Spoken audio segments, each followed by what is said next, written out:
Yo, what's good, Ariel? How you doing, my fellow granny shot? What's up? I'm doing good, brother. How's everything with you, my man? Not too bad, man. I'm hanging in there, hanging in there. So before we get into the NBA and all the stuff going on, I just wanted to congratulate you. I know you're doing some things for, your home team. Finally, the Miami Heat homer is able to, really focus in on that. So why don't you tell everyone about what you're doing and how it's going so far? Yeah, I've recently been added to the Five Reasons Sports Network as a contributor. You can catch me on the post game streams, talking shit, talking heat ball, complaining about the games and how awful the season has gone. Yep. But to be honest with you, I like it because it's made me much less of a fan, and I almost look forward to losses now because the Okay. post game streams are so much fun when everyone's pissed off and they That's lose, fair. to like the Clippers without Kawhi and Paul George. Right. So yeah, you can catch me. You can follow me on Twitter at Ariel Attias 2, and you want to listen to my heat takes, go to the Five Reasons Sports YouTube channel and check out the post game shows.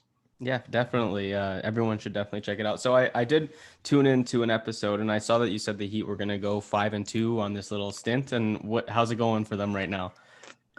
So they're now 1-2. Okay. Okay, so my original prediction was that they would go 5-2. Yeah. First of all, that was my first show, and I had to Right. come in with a hot take. That's fair. That's okay. And I knew that. Yeah, I was on the Clutch Corner.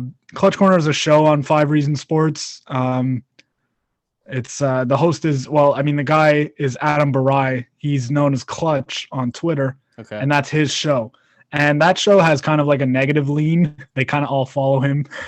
Okay. And he's pretty pessimistic about the Heat. Probably, he rightfully so, right? So I had to go in there and come in with a hot take. I went with the Heat going 5-2 on the trip. I said they would lose to the Jazz and the Lakers. I was 2-0 on my picks for that. For the first two games, they beat the Rockets and then they lost to the Jazz. I had them beating the Clippers. I said they would beat the shit out of the Clippers, actually. Okay. Right. But I failed to remember that the Clippers had Amir Coffey on their team, and that was my undoing on that. So now they've got to go 4-0 over the rest And of the trip. who are they playing? They've got the Warriors and the Kings on a back-to-back. Then they play the Lakers and the Thunder. Okay. So, it's not impossible. Definitely not impossible. It's going to be tough. They like the team just is in shambles right now. It's really hard to explain, but if I were to simplify it, I would just say that they don't play with the same fire and passion that they did last year. They don't play for each other the same way. And teams have kind of figured out what it is that they like to go to. Mm-hmm. Teams know that they're looking for the dribble handoff all the time. Right. And it's kind of just easy to game plan for at this point. So it's on them to make adjustments. Right, for sure. But to your point, I think a lot of teams are struggling. It's either going two ways. I think the only team that's been super consistent is actually Utah. Mm-hmm. But as far as any other team, you're seeing Dallas is kind of no one knows what the hell's going on with them. It's Boston is kind of a mess right now. So to be fair, it's not only Miami. Right. But teams like that are 500, right? The Heat are 11-16. Some of it has to do. Oh, my bad. Sorry about that. No problem. I'm going to turn my phone down here. So some of that has to do with just like COVID injuries, bad luck. But a lot of it is, again, it's a schematic thing. At the very least, teams like Boston, a lot of the teams in the middle of the Eastern Conference, and every single playoff team in the West is at or above 500. The Heat are 5 games under 500, and they've lost some just atrocious games, games that you had to have.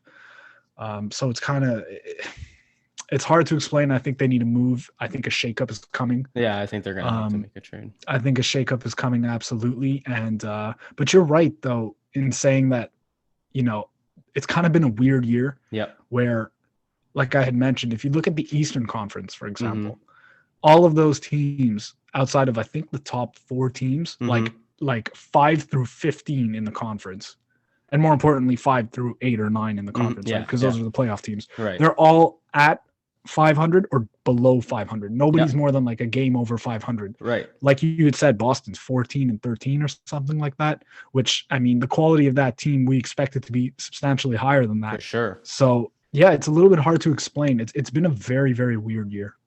Yeah, like, and even like, for example, I know you're talking East, but even in the West, like Pelicans, I think are like 13th, 12th or whatever in the conference, but they're only like 3 games out of a playoff spot. Like it's so close that even though the Heat are 11-15, like they're within a few games still, even if they get to the 10th spot or wherever they are, like that's, ready for the play-in and something happens. I just think like, especially the first half of the season with all the COVID and everything else, teams are just kind of always at a guessing game. And I think with the back-to-backs as well, like you're playing the same team twice. Like if you blow them out the first game, maybe you take them lightly the second, you're tired, whatever it is, you're staying in your hotel, like all these different things. I think we knew it was going to be a weird year, but I don't think we expected the games to be like, because look, it's exciting for the most part, but the games are a bit weird and teams aren't performing like we thought they would. Yeah, it's so I'm curious as to where you're at on this. How there had been like a lot of asterisk talk as far as last year was concerned. Right. Yeah. I always had a hard time, kind of seeing that because all the teams that were in the bubble were under the same circumstances, right? Yeah. There were no travel advantages or disadvantages. Right. The only potential advantage could be, or disadvantage could be if a team had been dealing with injuries or whatever. But other than that, they were all in the same spot, right? And all they had to focus on was basketball. Yeah. Now this season, it kind of feels to me, and maybe it's amplified as far as I'm concerned because, I follow the Heat. Right. Yeah, I follow the Heat. I cover to an extent the Heat. Yeah. I feel like I know for a fact, I believe they have the most games missed due to the COVID protocols. Okay. In the league, or they're at least, they might be like top 2 now, but I think they're right at the top. I kind of feel like if there were an asterisk year, that this would be the year. And it kind of feels like it comes down to who can get through the season with the least amount of injuries and get hit by COVID the least. And those teams are, if you look at the teams that are at the top of both conferences, on average, those teams have had less games missed and issues due to COVID than some of the other teams that have been hit a little bit harder. Yeah, for sure. So in regards to last season and the bubble, I completely agree. Like when Shaq came out and said it's an asterisk, I don't believe that at all because everyone was on an equal playing field. As far as everything, like for me, I think the biggest thing in the bubble was the mental standpoint. But again, everyone was there, but individuals go through that type of stuff differently. Some people need fans more than others. Like it varies, but it was an equal playing field. So when people said last season was an asterisk, I didn't think so for the same reason that you just said. Definitely this year. I mean, you have a bunch of teams with uncertain lineups. Everything's changing. Not necessarily being able to put your proper schemes in just based on like your personnel and everything else. So I definitely think this would be more of an asterisk season than last year. But it's funny because the last guest I had on my podcast, Adam, we were talking and we kind of made light of the fact that like obviously the Lakers are playing really well, but it's like there's no way in hell someone's taking like LeBron James off of the court for COVID protocols. Like we kind of made a joke, but it's kind of true. Like you're not taking the top guys away who's making the league the most money. Like if Zion had COVID, I don't know if the league is like saying like the Pelicans are not able to play. Like you're not taking them off because they're making the most money, right? And with this All-Star game coming up too, like everyone's, I'm going to get your take on that after, but everyone's kind of saying like it shouldn't happen, but for the league to make money, it has to happen. So therefore, they're not going to really talk about COVID protocols and everything else. And to be honest, I wouldn't be surprised if they're hiding some things, kind of like we saw I'm not going to say the NFL hid stuff, but in the first few weeks, it was very prominent. And then all of a sudden it kind of slowed down closer to the playoffs and when things became more serious. So I wouldn't be surprised if the NBA kind of keeps it more on the down low as far as teams suffering from the protocols and contact tracing and stuff. Mm-hmm. I wonder if, because I was reading today about, Adam Silver and the league sending out memos to teams saying that because there has, Woj reported today that there had been some pushback from a lot of the top players in the league about not just doing the All-Star game, but getting the vaccine. Right. And I think listen, I think you can have everybody's entitled to their opinion. If you feel like, you don't want to get the vaccine because you're not comfortable with, you don't know what's inside, what's in the vaccine, or what the benefits or long-term effects are. Like, I get that. But at that point, I think you would probably have to opt out of the season. It's a little bit hard to, I don't know what you think, if you think that the vaccine should be mandatory for players, or if you think it should be a subjective thing. I know that Adam Silver in the league had sent out like memos to teams where they're basically telling teams, if you get the vaccine, we'll loosen up a lot of the restrictions and a lot of the protocols as far as COVID and the daily testing and all of those rules that encompass that. So I'm curious as to what you think about whether or not players should be forced essentially to take the vaccine when it becomes widely available to everybody. I definitely don't think it should be something that's forced. I feel like, people just in the regular flu, for example, I know COVID is a different story because of the uncertainty of it all, but like not everyone wants to get a flu vaccine or anything else. And it doesn't even have to be because of a distrust of like a vaccine or anything else. It's just some people have personal preferences. I think also like just the fact of someone's going to force you to do something makes people not want to take it. I feel like almost more people would opt in and take it like voluntarily if it meant these restrictions were looser. But at the same time, like if players don't want to continue the same protocols that they have, it's going to be a bit complicated, like same team or whatever, some players not taking it, some players taking it, and as far as like they're being in the locker room and everything else, so that'll be a bit complicated because I think it's going to be much tougher to control. But I don't think that it should be something mandatory, just because like at the end of the day, like we're human beings and we shouldn't be forced to kind of do anything by our employer.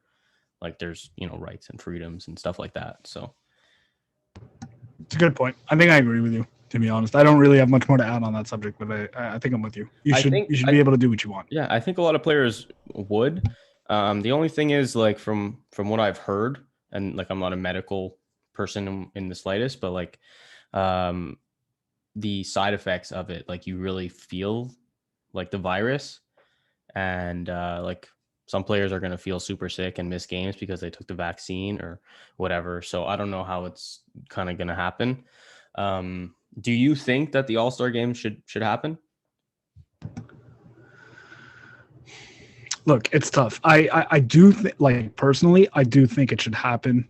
I think it's a good source of revenue for the league, and at the very least, being an all-star matters. Yeah. When players retire, and we're talking about their Hall of Fame case or whatever it is, it matters. The amount of games the amount of all-star games that you made matter. My thing is though, like, just like you had said that players should have the choice of whether or not they want to take the vaccine, for example, I do kind of feel like players should also have the choice of whether or not they want to play in the All-Star game. If they have concerns about the potential health risks of, an added travel weekend or whatever it is, being around players that are traveling from out of market, whatever their concerns may be, I think they should be allowed to opt out. But I do think that an all-star game is good for the league. Last year's all-star game with the rule modifications that they made was one of the best all-star games in recent memory, easily, right? Agreed. Like that ending was awesome. Yeah. So my take on it is I want an all-star game. But I also think that if a player doesn't want to participate, that he should be allowed to sit it out. Yeah, I completely agree. As far as your first point, though, like, I guess, like, for legacy, just to kind of play devil's advocate, realistically, you can have the vote, but not actually play the game. Like, if it comes to, like, how many times you've been elected as an all-star, obviously it's not the same, but I guess that could be, like, the argument or whatever as far as legacy goes. But I think they should have it. I think, like, and I do understand player safety and health and all that, but, like, for the most part, it's because, they want a break, and that's super fair. Like they should be allowed to have a break. They've been playing basketball for a long time. Like they had a very short off season.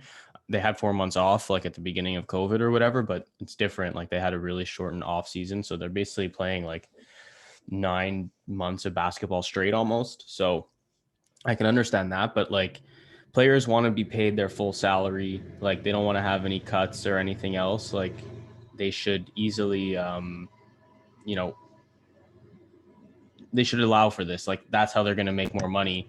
Players are going to get their contracts. The NBA is going to have better revenue from TV deals and stuff like that. Like it just makes so much more sense on a business side. And I think, like, I don't know if you feel the same way, but I feel like the players, like, yes, you should be able to have a certain amount of power, but I think they forget that like it's a whole business and that sometimes they take like, yes, and they're human beings, like I said before, but like the business in itself can't survive without the money that's coming in. So like their contracts won't be able to be paid in full if they're not getting the revenue that they're supposed to have. So I think you just need to kind of take one on the chin in a sense and just play whatever the league's telling you to do so everyone makes the most amount of money they possibly can.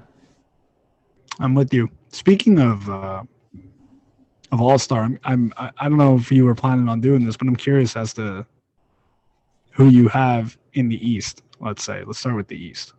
Okay, so I've been listening to a few pods just to get my own ideas.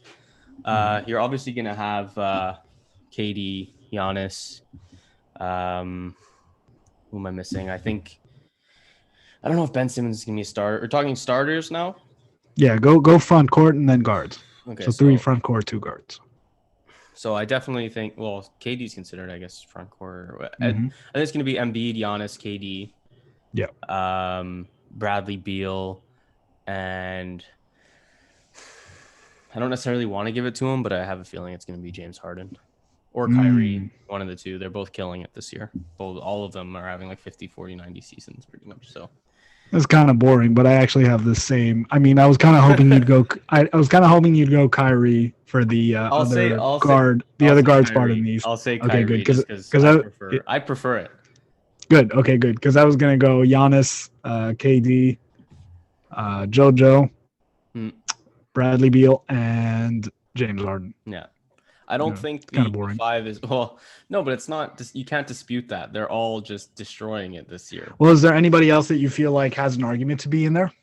Starting? No, I don't think so. Like I think it's really the 3 Brooklyn guys, like the 2 guards. I think the Kyrie and Harden thing. As far as starting, I can't say too much, no. But if you want to talk about the other 7 or whatever it is, like there's some disputes there. There's some disputes on Zach LaVine. There's some disputes on my guy Gordon Hayward, which I've got to say, it's pretty good. I think the Charlotte Hornets are in an okay spot with that contract. I don't know if you've changed your mind a little bit, but that was a good signing, and he's playing really well for them. And borderline all-star, one of his best seasons to date. So I think it was it Zach Lowe? I might have heard it on Zach Lowe's podcast, and he was going through his Eastern Conference All-Stars, and Gordon Hayward wasn't one of the guys that he bubbled. Like he had his 7, he had his 5 starters, he had 7 reserves, and then he had a couple of bubble guys, and Gordon Hayward wasn't one of them. I think you can absolutely make an argument. I still hold firm that I didn't love that signing because I feel like that's kind of a signing that like a team that's a little bit closer to contention might make. Sure. But at the price point, I thought it was a little high for a guy who, like, look, obviously you as well as myself, we're not surprised that he's having a good season. Like I didn't think that he would average like, 14 a game on 40% from the field. I knew he would be good, right? Sure. Like the role, he's a good player.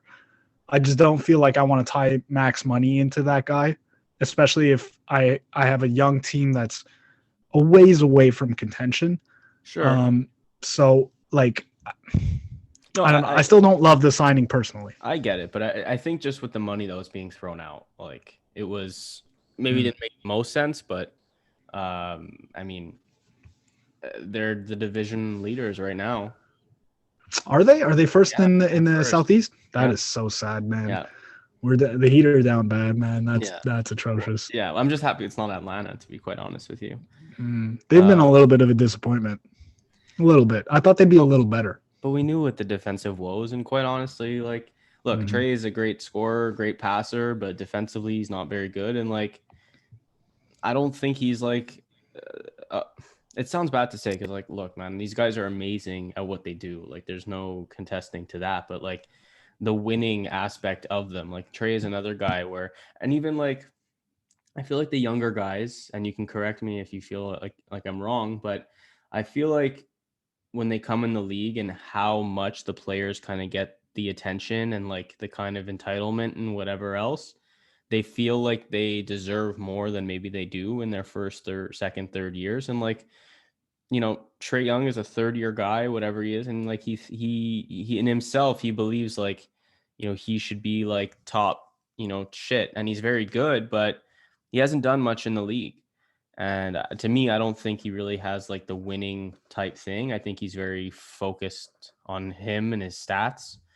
Sure, I'm sure he wants to win. No one wants to lose, but like, I think like you need that extra level and extra step in order to actually bring your team closer to that. And I just don't think he's personally ready for that. My opinion on Trey Young is that obviously he's one of the 10 most talented players on offense in the league. Sure, like at the very least, he's very close if he's not top 10. But I would put him in there. He's become so ridiculously unguardable, right? Like you can't even get close to him because he's perfected the art of drawing fouls to the James Harden level. I agree. Listen, I'm with you. I don't like the foul baiting stuff. I don't like. They need to get rid of it. Yeah, I don't like rewarding players just for moving in a way that you're forcing a defender to run into you. It's not basketball. You're just baiting guys. Yeah. But if the rules allow it, you're good enough to take advantage of it, like it is what it is. Again, I talk about the Heat. I'm part of a sports network that covers South Florida sports. Jimmy's one of the best guys at doing that. But I find that the difference is that Jimmy is trying to score. Like Jimmy is he's definitely trying to get to the free throw line, he doesn't he's not coming off of picks and just stopping on a dime just to get a guy to run into him because he knows the guy's going to run into him. He's going to the hole where he's trying to get like an and one type situation or whatever.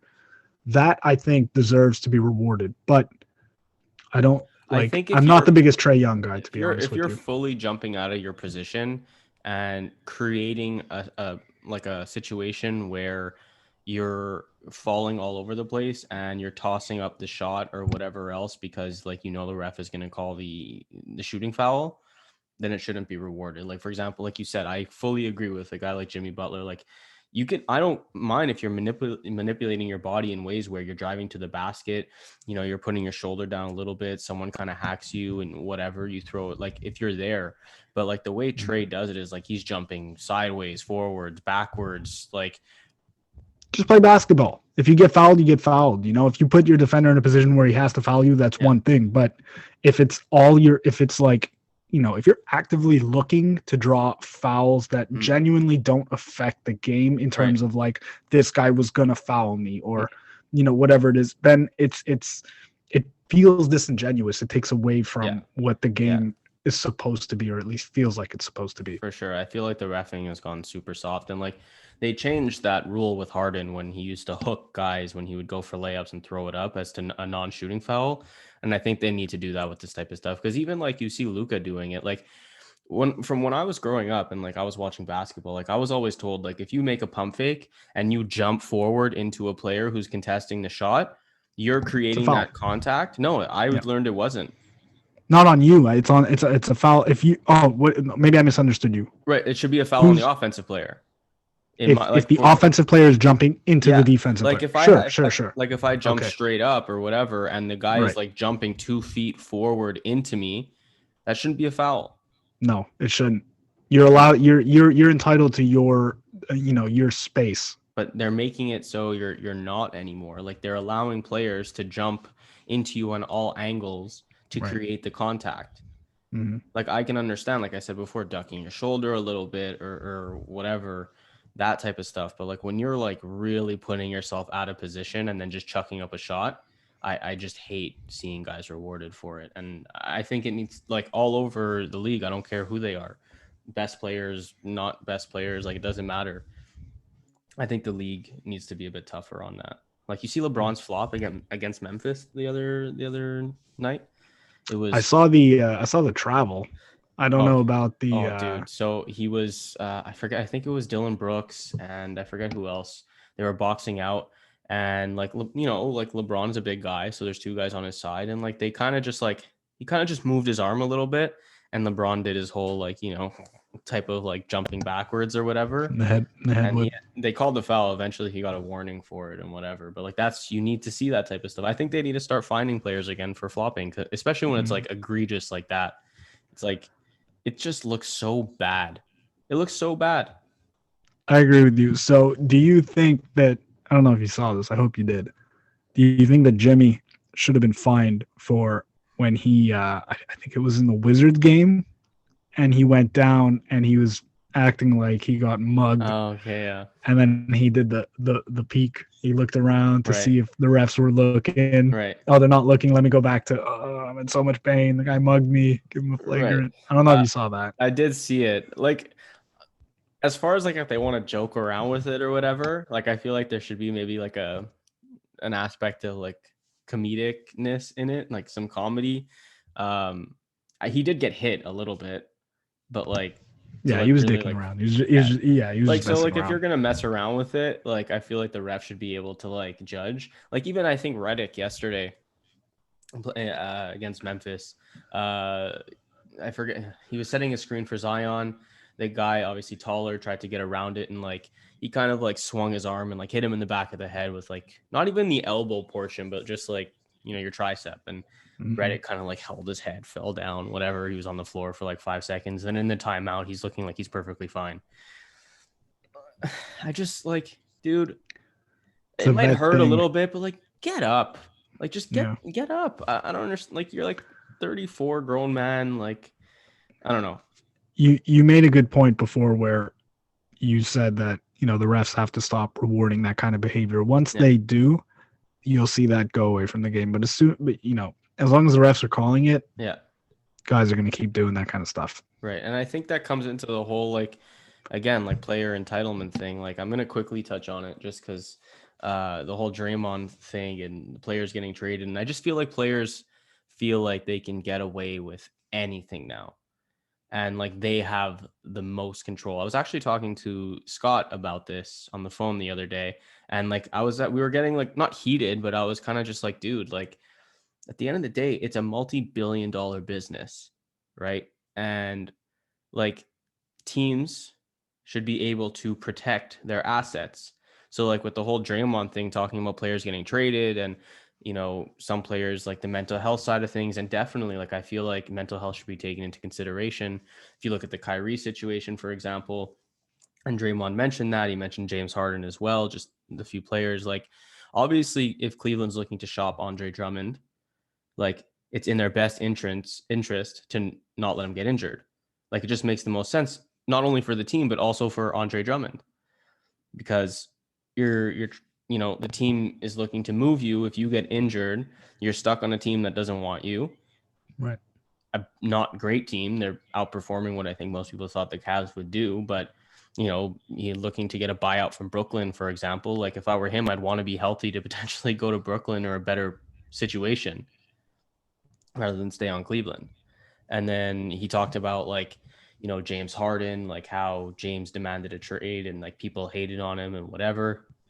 James Harden was the most unprofessional like athlete I've ever seen demand a trade. Like, just the stuff he did, regardless of asking for a trade, because I think players should publicly allowed to ask for a trade if they really want out. Sure. They should be able to. I don't think it's the greatest idea, because then the team is not going to get what they should get for you in return. So I think it's in the player's best interest to. But hold on, can I stop you real quick?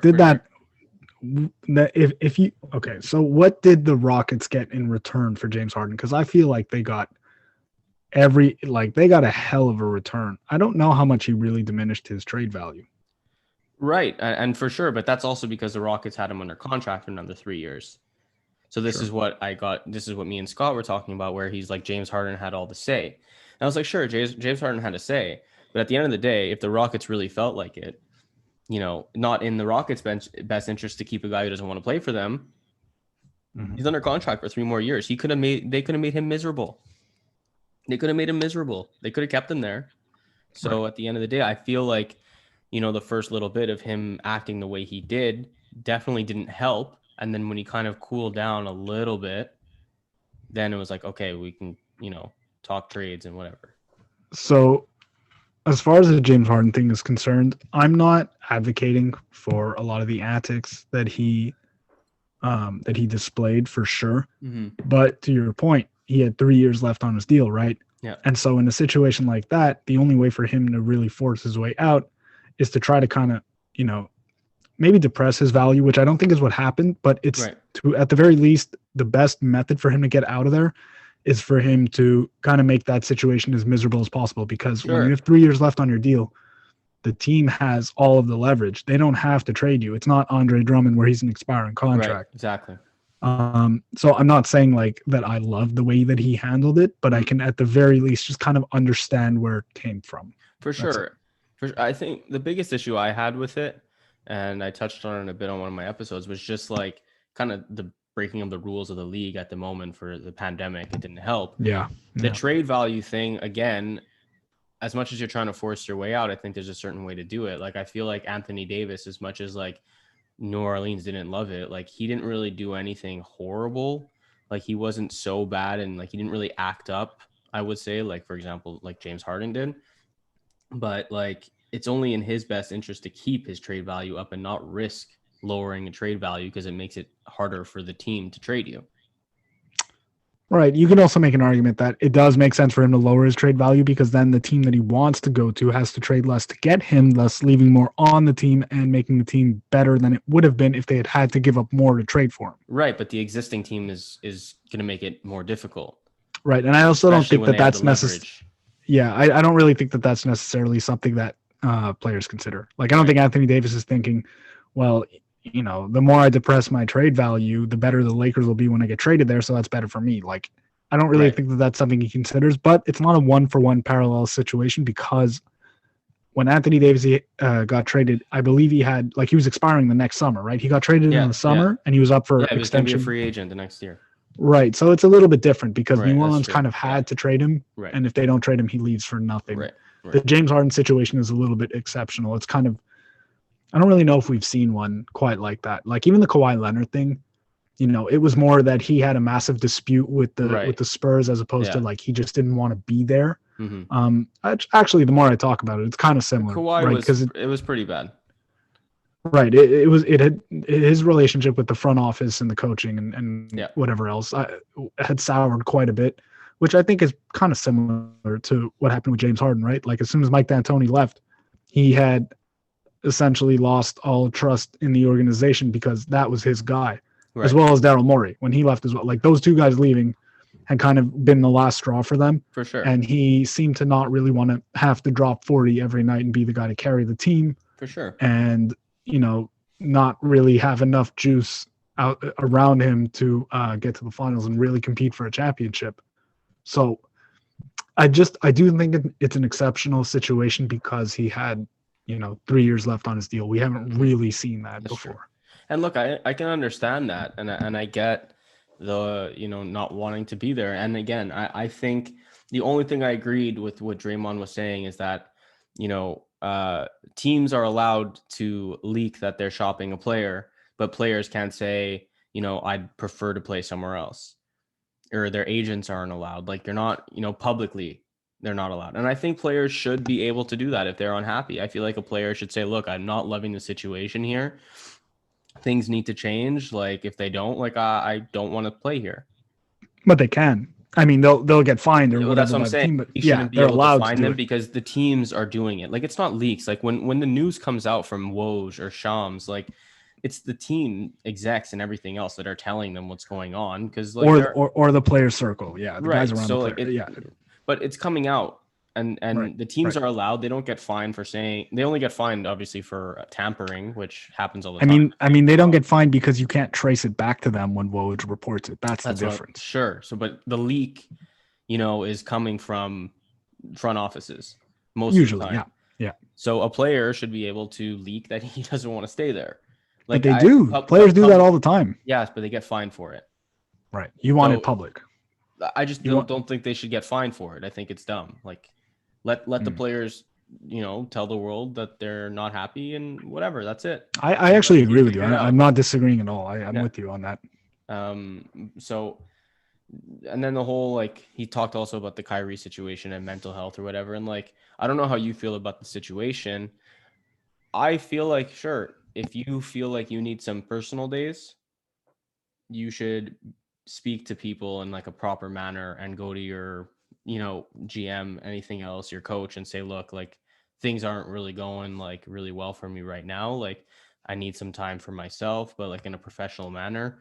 And from what I understood is like Steve Nash only found out 20 minutes before one of their games he wasn't playing, and they had no idea when he was going to come back.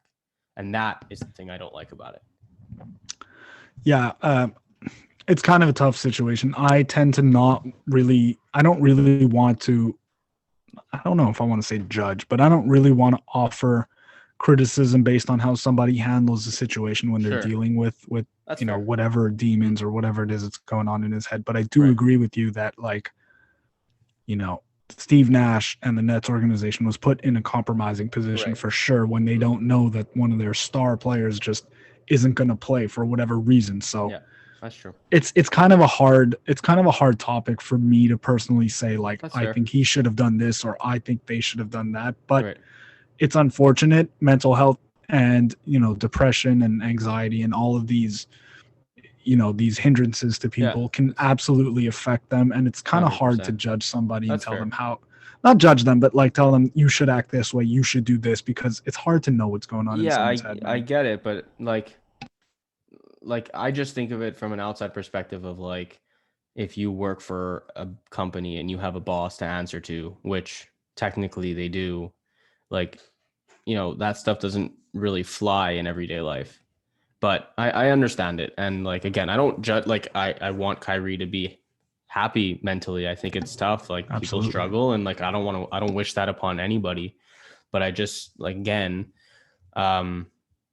if you have a boss and you need to do, like, I just feel like there's a more of a professional way of handling certain situations. I'm not calling Kyrie out in specific. I just think players now are handling these situations not in the most professional ways, I guess, is like my main argument. Yeah. I don't really have more of an opinion on that. That's but fair. I do generally agree that it's just not the way it was handled was maybe not ideal, but I don't feel like I'm qualified to offer an opinion as to how it should have been handled.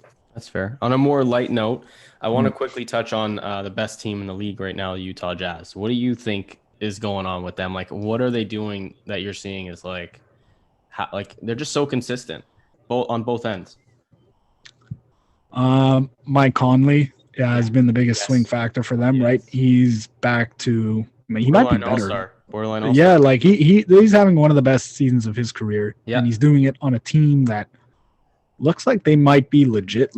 Like, not just a really good, regular season team. I know there's definitely a lot of skeptics out there. And because there are more variables involved in this season, namely, like we had mentioned, COVID. I don't know how much people totally buy them, but I buy them. I think they're legit. Me too. I do also. I just feel like I can't pick them to win the West because I feel like in the high leverage playoff minutes, in the tough moments, in a game 6, game 7, who are their three best players? Tell me, Jordan. I would say, that's really tough. That's really tough because I obviously Mitchell, and I think the second, like, you have to put Mitchell and Gobert. And then it would have to be between Conley and Bogdanović. Okay, so my point was more about Gobert. So let's say your three best players as of right now are Mitchell, Gobert, and Mike Conley in whatever order you want. I think it's kind of tough to buy stock on a team that if they say they get to the conference finals and they're playing the Lakers, or some alternate universe, something goes wrong, they're playing the Clippers, whatever it is. It's hard to have Rudy Gobert on the court late in close games because he's not a great free throw shooter. He isn't terrible. He's not like he's not Shaq, right? On either end, frankly. But I do think that he's a little bit of a hindrance in that you can't do much other than, run pick and roll and have him function as a rim running big on offense. Right. Defensively, he's a game changer. There's no debate. But offensively, I do think that when a team will have the opportunity to really key in on them and game plan for them for a 7-game series, right, that some of those warts that he provides are going to show. And of course, I'm nitpicking because we're talking about right now the best team in the league. Right. But I think they're really good. I think they're probably maybe the second best team in the West right now, like overall in a playoff series, in a playoff setting. But I don't buy stock in them getting to the finals. I can't do that just yet. Yeah, that's super fair. And for me, the Lakers is tough just because of the experience that they have, like LeBron being there, whatever. The only thing is like Anthony Davis being able to stay healthy or not is huge. So that's going to be kind of a question mark. But I do think that the chemistry and everything else, like they potentially could beat the Clippers. Like I can definitely see them in the conference finals. I just don't know, like regardless, any team is going to have to go against the Lakers. And I just don't know if any team is capable of beating that team in a 7-game series based on, obviously you have one of the best players of all time in the playoffs consistently. He knows, it's like a regular game to him, like, and just that team in general that I feel got better than last year. So it's going to be tough, but like, because I also heard like Robert Ory today, he was on, I think, Pardon My Take, and they asked him like talking about peaking too early and stuff like that. And he made a really good point. He basically said, he was like, people are saying that the Jazz are peaking too early because they're the Utah Jazz. They were like, he was like, but if it was the Lakers who were 20-5, no one would be talking about peaking early. It would just be that they're being a great team. Or like when Golden State back in the day went on 24, I think they won 24 games in a row or started 24-0 or whatever it was. No one said they're peaking too early. They were just that good. And I honestly think that the Jazz are just that good this year. Can they maintain it to this level or in the playoffs, throughout the playoffs? I'm not going to say yes or no, but I do think they're that good and very capable of making it to the conference finals. Sure. And again, like something that we'd be remiss if we didn't mention that Donovan Mitchell has made strides as well in his game, 100%. Right? Like after coming off that bubble performance, he's shown that it's legit. And that he has gotten better as a playmaker. He's added more to his offensive game. He's not, he doesn't he still primarily relies on his athleticism and his burst and the first step to get to the basket and score. But he's become a better playmaker. He's a good shooter. Like he's got a lot of facets to his game. And he's just, I think more than anything, the experience has made him a better player. Yeah, I agree 100%. And like you had said, I totally agree that like, I don't think it's fair or really, I don't know how anybody can accurately say or definitively say this team is peaking too early. We don't know that, how do we know that this is a peak? How do we know that they're not still improving? How do we know that Donovan Mitchell doesn't add more to his game, that Bogdanovich doesn't get going a little more, and all these other potential swing factors, that they don't make another move maybe and add another guy? Like we don't know what they're going to look like in the playoffs. So I do agree. You can't say that they've peaked too early. It might be true in the end, but there's no way to accurately say it. For sure.